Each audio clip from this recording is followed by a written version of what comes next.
Hello my dear friends, you're back on my channel and I, Igor Pogodin, will be talking today about how and when a psychologist should start their private practice. And most importantly, how to start it in a way that is ethical, beneficial for clients and safe for the therapists themselves. Stay until the very end of this presentation because at the very end we'll be thoroughly discussing and exploring how to make your personal practice truly effective, significantly large scale, profoundly deep and most importantly, completely safe and genuinely satisfying for you, ensuring a truly fulfilling experience. So my friends, let's get started. And don't forget to subscribe to the channel because that way you'll stay up to date with all the news happening here. We regularly release videos about life, relationships, and like today, on professional topics. So maybe you are a practicing psychologist or psychotherapist. Maybe you are studying in some psychotherapy program, Gestalt therapy, psychoanalysis, existential therapy, client-centered psychotherapy, and so on. And you have a question, when can I start my own private practice? And a lot of people make two mistakes. The first, either they start earlier than they really should, and most often this ends in trauma and, as a result, professional burnout, or in repeatedly making the same mistakes over and over again. Then people sometimes spend many years practicing, making the same unsuccessful therapeutic moves that lead nowhere, and call it rich therapeutic experience. The second difficulty is the opposite. Many people wait until the very last moment, thinking that just a little more and they'll finally be able to take on clients, but that little more may never actually come. In other words, either you start too quickly or you start too slowly. Both are equally bad. They are equally bad not only for you, but also for your clients, because a burned out therapist is also not a very effective psychotherapist. And that's why stage number 1 is important. It's important to consider what motives you have for starting your practice. I see the profession of a psychotherapist as a giving profession. It's no coincidence that I have dedicated many of my books and many videos on this channel to the culture of abundance. What is that? It's when we do something in life simply because we can't not do it, because we have so much love and we share it. This is how we build close relationships with other people, because we have a wealth of professional resources, warmth, care, and professionally developed skills that we want to share with the market and with our clients. Not to stroke our own egos, not to cope with anxiety, but simply because we have so much of it. The mistakes that can happen along this path. You start your practice out of a sense of envy or competition.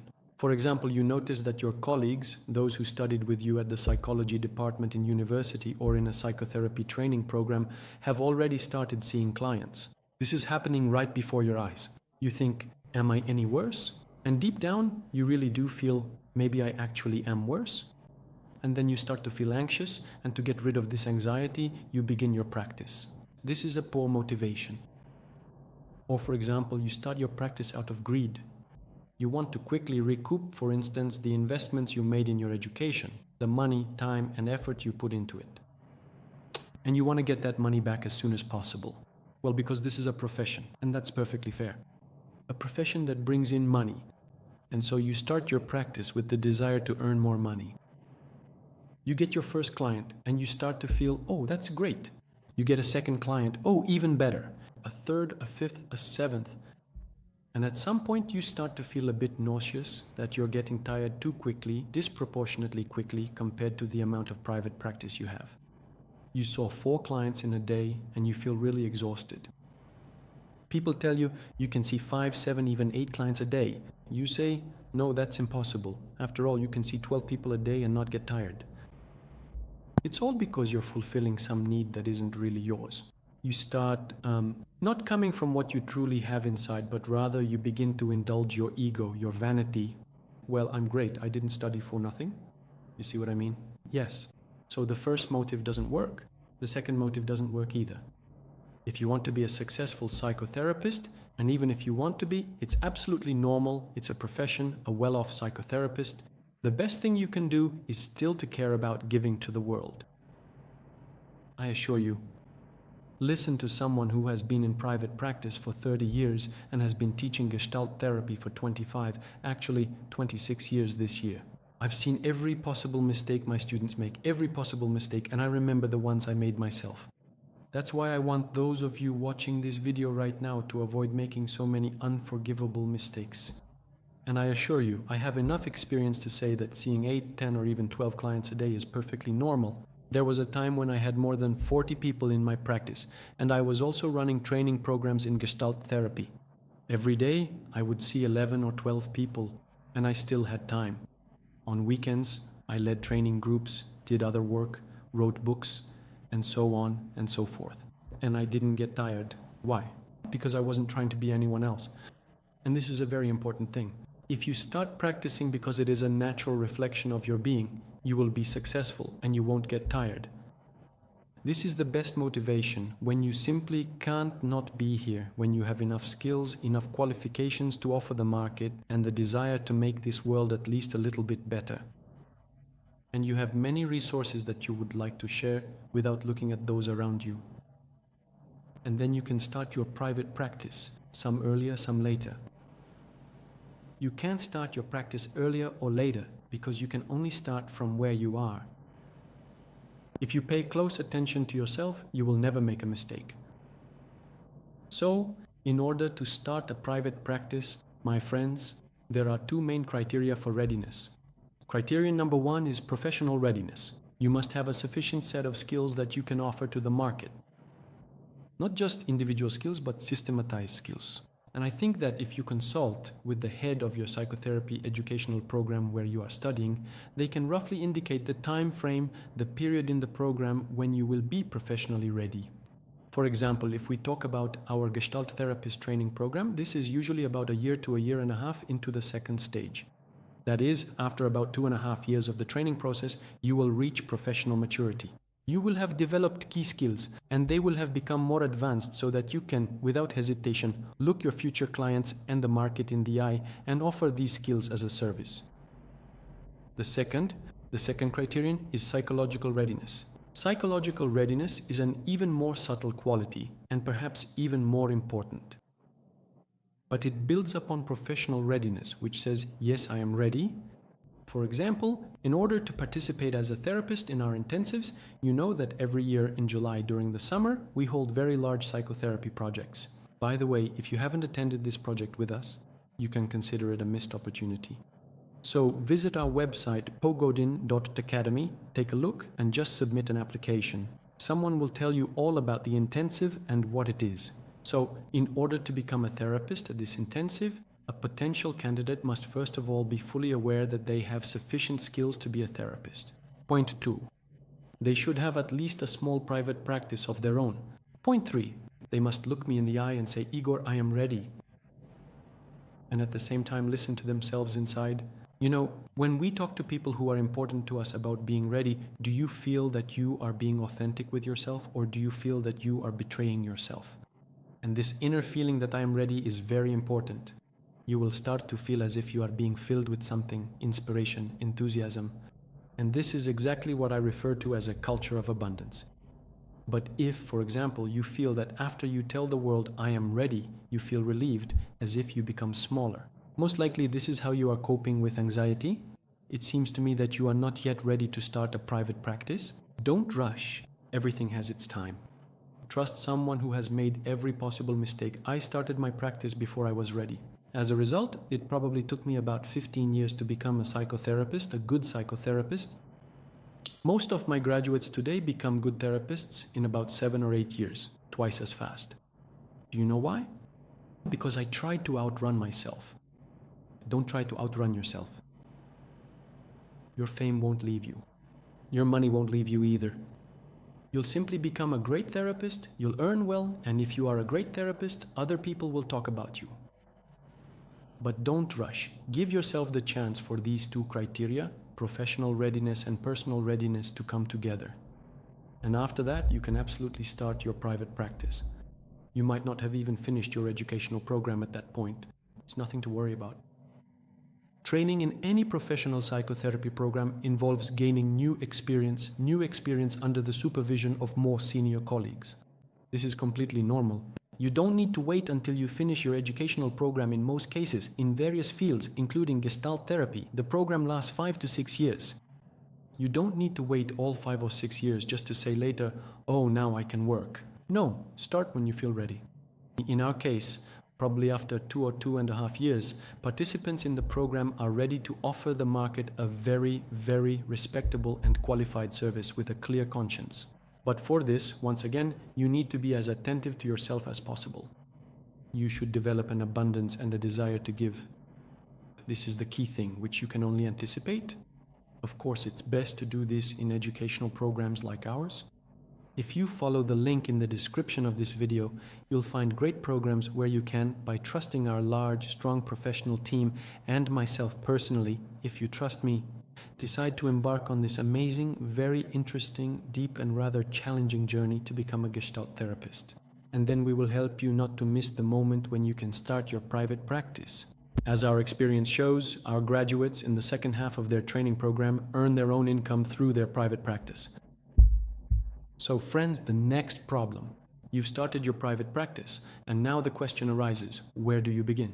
Or rather, you decided to start your private practice, and the question came up, where do you start? Where do the first clients come from? This is an important question. To me, the key question here is more about initiation, not so much about marketing as about association. What do I mean by that? The world needs to know that you are starting a private practice, so use every opportunity to tell everyone around you, I'm starting my private practice. Remember in the Cinderella fairy tale, the page of her fairy godmother said, I'm not a wizard, I'm just learning. It's the same here. This is a key condition for you to be an effective psychotherapist, and it benefits you first and foremost. I'm saying this now not for ethical reasons, but because it benefits you above all. Don't lie. Never lie to the market. Remember this. Clients aren't fools, and neither is the market. Right now, in different countries, governments are trying to regulate psychotherapy to protect their clients. It's all nonsense. The government will never be able to protect its clients as well as therapists themselves can if they stop lying. The market will regulate itself. If you lie, you won't have any clients. If you lie, you won't have a stable, deep private practice. You might have some consulting sessions, but you'll never have deep psychotherapy. So don't lie. That's why you should start by naturally formulating your own level and presenting it to the world. Yes, I'm a beginning therapist. I haven't even finished my training program yet. But I am a psychologist. I have a higher education in this field, so I do have something to offer the market. You say, yes, I'm a beginner, but my eyes are full of passion, and that's a big advantage. Therapists who have 20, 30, even 35 clients, their eyes, whether they want it or not, just don't shine like that anymore. But yours are still shining. You have a thirst to give to the world. Remember, to give. A thirst to give to the world. And people feel that, people sense it and are drawn to it. And the second point, I'm more affordable. Naturally, your rate for psychotherapy, your fee for therapy will be lower. Believe me, these two aspects are more than enough to compete and win against experienced therapists. Because many of you might think, but how? There are experienced therapists I'll be competing with. I need to present myself more and use all sorts of marketing tricks. My advice to you is don't do that. Maybe some marketers will tell you to do it to position yourself. Positioning yourself isn't a bad thing, but never deceive the market because it won't forgive you for that. Why? Because in reality, you'll come across as inauthentic. Because as soon as you start telling people that you're more than you really are inside, from that moment on, you'll be controlled by fear and anxiety. Oh, and shame as well. No matter how sensitive you are to it, you'll be governed by shame, fear, and anxiety.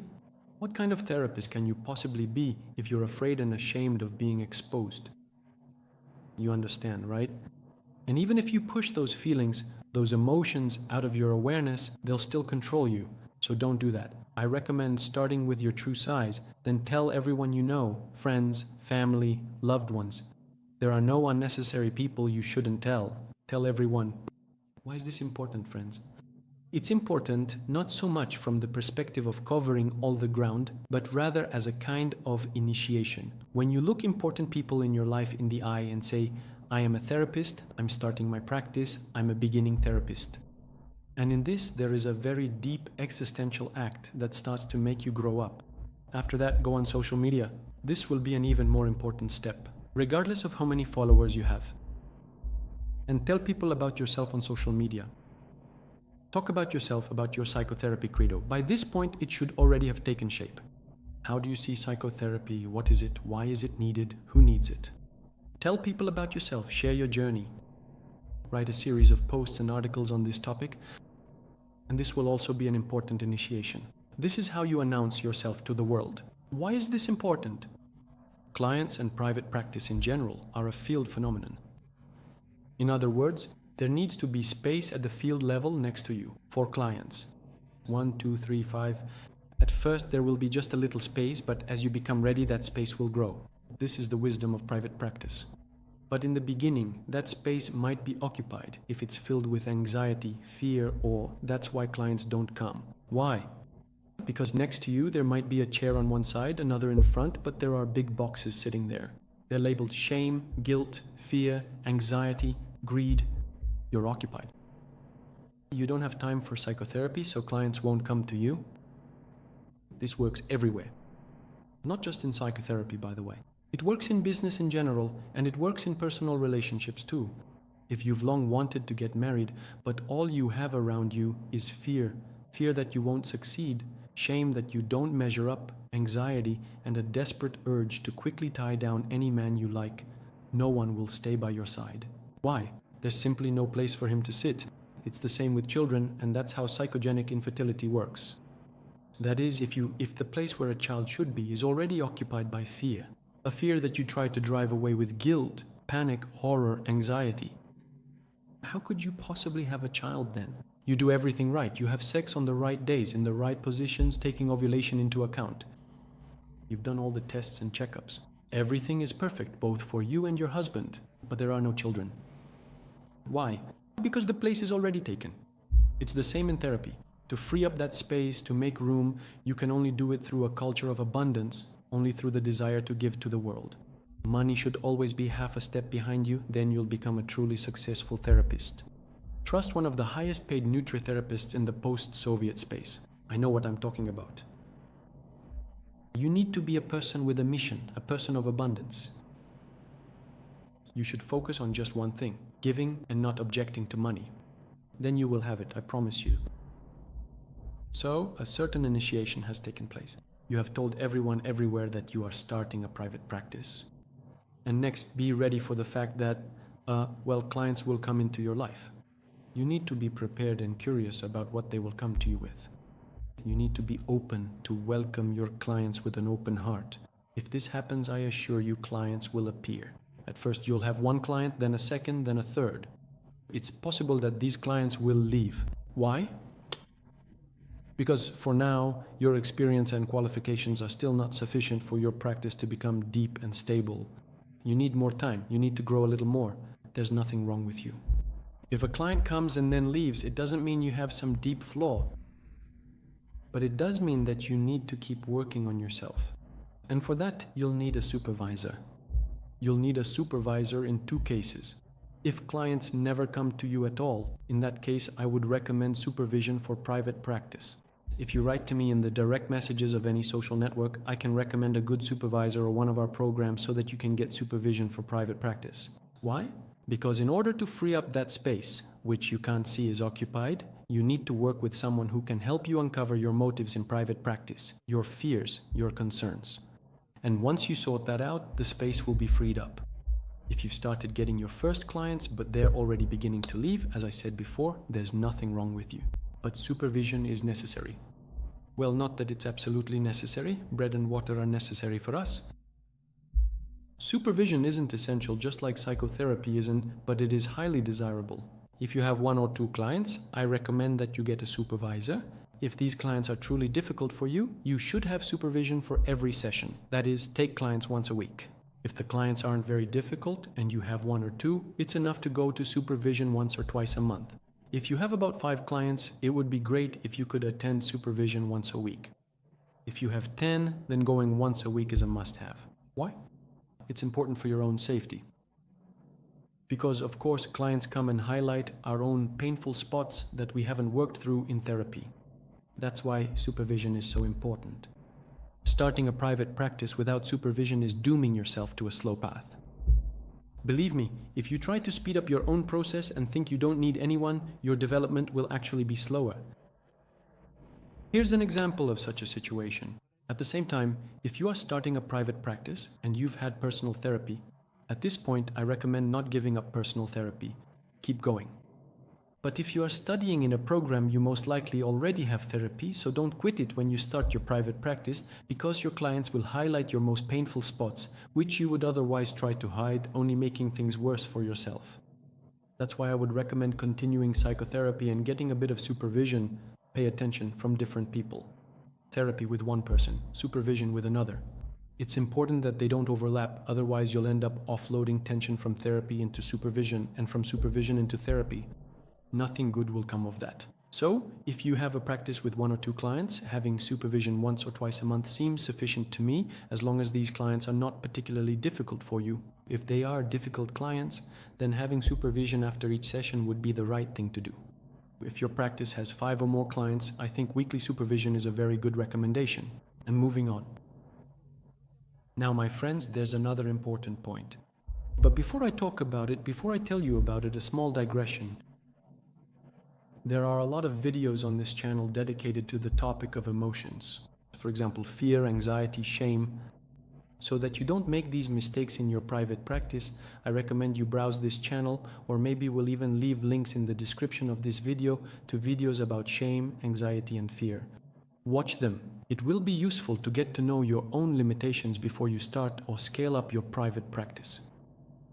And finally, the number of people. How many do you need for a private practice? I also recommend not rushing this process. Inside you, there is a certain capacity that can safely accommodate a certain number of clients. This capacity is your field. Maybe it's not even a capacity, but simply a certain space around you. If today it can hold 2 people, then let there be 2 people in your practice. That's perfectly fine. And let those 2 people in your practice attend supervision for a while. You work with them, one client leaves, another comes, and observe yourself for the moment when you feel ready to expand your practice. And you can say yes, not out of anxiety, fear, shame, or competition, greed, but out of genuine desire. And you'll say, oh, I want about 5 people. Then you can scale up your practice. For now, up to the first 10 people, I won't talk in this video about how to scale your practice to 20 or 30 clients. For the first 10 clients, personal communication and word of mouth will be enough for you. The most you might do is add a bit of contextual advertising, but even at this stage, I would recommend regularly maintaining a blog. A blog, Instagram accounts, Facebook, and other social networks. If you enjoy recording videos, then record videos. This can turn out to be very, very useful. What should you do there? In my view, the best way to advertise and promote your private practice is to authentically share your love for your profession. Not luring people in, but simply talking about why you are so passionate about it. All my life, I have been very successful at selling educational programs in Gestalt therapy. Why? Because I have never said anything except about my love for this profession, my love for what I do, and the fact that I consider Gestalt therapy the best profession in the world.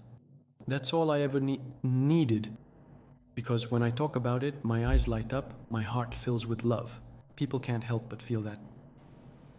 In the same way, you should talk about what you encounter when you work as a practicing therapist.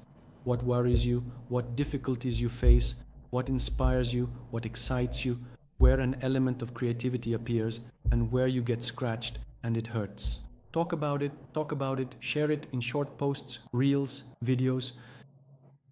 Ask your followers on Instagram to send you questions. Answer them just like I do on my own Instagram.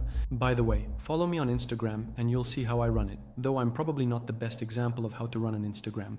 Maybe I'm pretty good at running a YouTube channel, at least that's how it seems to me. But I'm not as good with Instagram. Unfortunately, I just don't have enough time. I'm not a blogger, but still, I really enjoy answering my followers' questions. It's a great feeling. I love it when someone is interested in what I do. I gladly answer this question, and because of that, the world only becomes better and people's lives become more meaningful, deeper, and happier. Why don't you do the same? For example, maybe you'll want to write posts, or maybe long reads, or maybe you'll want, I don't know, to run a column in some magazine, for instance, if you feel like it. Or maybe, for example, you might want to shoot reels, and that would be wonderful. You could share in reels or stories about what you do, what challenges you face, and so on. Don't try to sell anything there, just talk about how much you enjoy what you do. And I assure you clients will come. And then pay close attention to your capacity. If you're ready to move from 5 to 7, you'll feel it if you stay attuned to yourself. Once again, not out of anxiety, not out of greed, not out of competition, not out of envy, but because you genuinely have more to offer others. And then your practice will develop naturally. So my dear ones, use this, apply it. I don't want to make this video endless. Take some time to explore this channel further. And if you decide to place your complete trust in our incredibly reliable, genuinely warm and deeply loving hands, the dedicated and highly experienced staff and compassionate teachers at our esteemed academy, we encourage you to promptly follow the convenient link provided in the description section of this video to learn more and begin your journey with us. Join one of our programs and you will experience for yourself that Gestalt therapy is the best profession in the world. This was Igor Pogodin with you, and I'll see you in new videos. If you like this video and think it could be useful for your friends and acquaintances who also want to start a private practice, don't be stingy. Share it, send them the link, and maybe there will be more great therapists in this world. What more could I wish for from this video? Thank you very much. Goodbye and see you soon. Bye.